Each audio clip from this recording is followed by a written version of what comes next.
Halo teman-teman, selamat bergabung kembali ya di channel Kelas Kelinci. Nah, video kali ini kita tidak akan bicara soal tutorial, tapi kita lebih ke sampaikan pengumuman kalau di video-video ke depan laptop yang kita pakai akan berbeda dengan laptop yang dipakai sebelumnya. Akan ada bedanya di operating systemnya nih.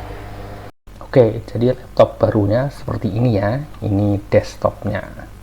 Kita lihat langsung start button di sudut kiri bawah. Dari ikonnya langsung kelihatan kalau laptop ini operating sistemnya bukan Windows. Operating system apakah itu? Kita cek. Oke, jadi laptop ini operating sistemnya berbasis Linux ya. Linuxnya adalah versi kernel 6.2.12. Distronya adalah OpenSUSE Tumbleweed, sedangkan desktopnya adalah KDE. Nah, apa itu kernel, apa itu distro, apa itu desktop environment akan kita bahas lebih detail di video terpisah.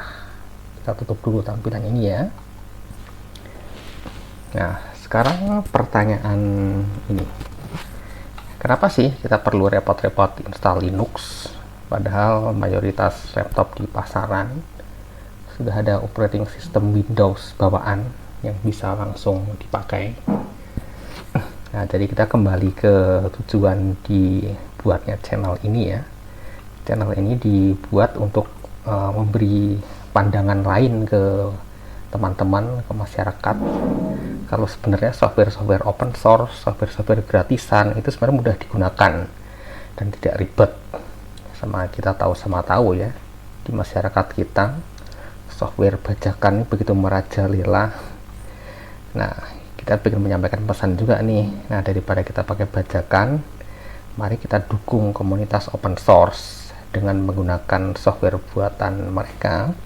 Secara tidak langsung kita mendukung mereka, karena kalau penggunanya semakin banyak, akan semakin banyak developer yang mendukung produk mereka dan mereka semakin mudah mendapatkan sponsor. Kemudian Linux ini sendiri ini desain adalah minimalis. Dia hanya menyediakan fitur-fitur yang benar-benar kita butuhkan. Jadi dia lebih ramah terhadap hardware yang spek rendah maupun hardware tua. Dia juga didesain untuk lebih bisa jalan ya terhadap hardware tua dan spek rendah tersebut. Nah, ini juga kembali ke tadi, Linux bersifat minimalis sehingga di sana bloatware-nya lebih sedikit, sehingga dampaknya akan space-nya lebih hemat dan komputer kita akan lebih ringan. Nah, apa itu bloatware? Bloatware adalah software yang sudah pre-install, sudah terinstall di laptop yang kita beli, tapi tidak bisa kita uninstall atau kita hapus. Bisa jadi itu bawaan Windows, bisa jadi bawaan dari pabrik laptopnya. Nah, bloatware ini bisa berdampak ini ya, dia boros space hard disk dan membuat komputer kita lebih berat. Nah, satu hal lagi, ini sudah tahun 2020 ke atas ya. Jadi Linux ini semakin berkembang. Sekarang kompatibilitas hardware-nya sudah semakin baik. Dia bisa diinstal di lebih banyak hardware. Sedangkan pilihan-pilihan software yang tersedia juga sudah semakin banyak. Dengan semakin banyak kebutuhan kita yang bisa terpenuhi dari software-software yang tersedia di sistem Linux. Oke, sekarang kita coba lihat sama-sama sedikit ya sepintas software-software apa saja yang sudah tersedia. Sebagian bisa namanya sama dengan yang terpakai di Windows. Contohnya untuk browsing internet tersedia Firefox. Kemudian untuk menyetel video, film tersedia VLC, media player. Dan untuk kebutuhan melihat gambar, melihat foto bisa pakai ini ya, GwenView. Terus Okular ini dipakai untuk melihat file PDF. Nah, untuk kebutuhan Office sudah ada ekivalennya Microsoft Office ya, yaitu LibreOffice. Kemudian video ini pun direkam dengan ini OBS. dan diediting dengan Kdenlive. Jadi itu ya sebagian kecil dari software-software yang sudah tersedia untuk sistem Linux. Jadi secara garis besar kebutuhan-kebutuhan standar pengguna itu seharusnya sudah bisa terpenuhi. Nah, sekarang kita bahas hardware-nya dulu nih. Ini penting karena mayoritas pengguna Linux banyak dalam tanda kutip dihantui pertanyaan, bisakah Linux berjalan di laptop saya? Bisa jadi laptopnya terlalu tua atau bahkan laptopnya terlalu baru. Sekarang kita coba lihat laptop apa yang dipakai di sini dari sisi hardware-nya. Kita kembali ke tampilan about this system tadi. Di sini dia bukan hanya menampilkan operating system yang digunakan saja, tapi dia juga menampilkan informasi hardware-nya. Jadi hardware yang digunakan di sini adalah laptop HP Hewlett Packard, tipenya adalah 14S ya, FQ2 sekian-sekian, tapi maksudnya FQ2002AU dengan prosesor AMD Ryzen 5 5625U. Kita coba lihat ya. Jadi laptop yang digunakan di sini kalau kita cek di e-commerce di bulan April 2023 harganya sekitar 8 juta. Bukan laptop yang bisa dibilang murah sih, tapi juga tidak bisa dibilang sangat mahal, bisa dibilang agak middle up lah. Jadi dalam kita coba kali ini di laptop yang segmen middle up. Kemudian bagaimana dengan prosesornya, chipsetnya Ryzen 5 5625U. Kita coba cek langsung di websitenya AMD. Ini keluaran dari bulan Januari tahun 2022, sekarang di bulan April 2023. Jadi chipset ini berumur sudah sekitar setahun lebih. Bisa dibilang cukup baru, tapi juga tidak baru-baru amat ya. Jadi yang bisa kita lakukan di sini bisa dibilang cukup ekstrim ya, karena umumnya saya sempat bertanya-tanya ke forum-forum komunitas, rata-rata mereka mencoba Linux tuh di laptop-laptop yang lama. Mereka favorit mereka untuk install Linux biasanya di laptop-laptop Lenovo ThinkPad yang model-model lama. Itu dari sisi hardware-nya ya. Tapi kita tidak akan review dari sisi performance hardware seperti apa ya. Yang lebih kita fokuskan di sini adalah bagaimana jika Linux diinstal ke hardware yang spesifikasi seperti yang tadi. Oke, jadi ini saya slideshow. Kira-kira langkah-langkah installnya seperti ini. Ini cukup panjang ya, tapi tidak terlalu susah juga sebenarnya. Mungkin akan lebih enak kalau ini dijelaskan detail di video terpisah.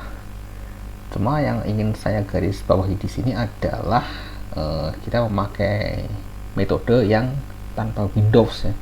Jadi laptop dibeli sudah ada bawaan Windowsnya kita hapus. Jadi setelah proses install ini selesai, di dalam laptop hanya ada Linux di dalamnya. Karena installnya tidak harus seperti ini, bisa juga dalam laptop ada Windows dan ada Linux dalam satu laptop yang sama. Ini yang dinamakan dengan dual boot. Nah, kenapa kita tidak memilih metode dual boot ini juga akan kita bahas video terpisah ya, bagaimana keuntungan dan kekurangan dari masing-masing metode.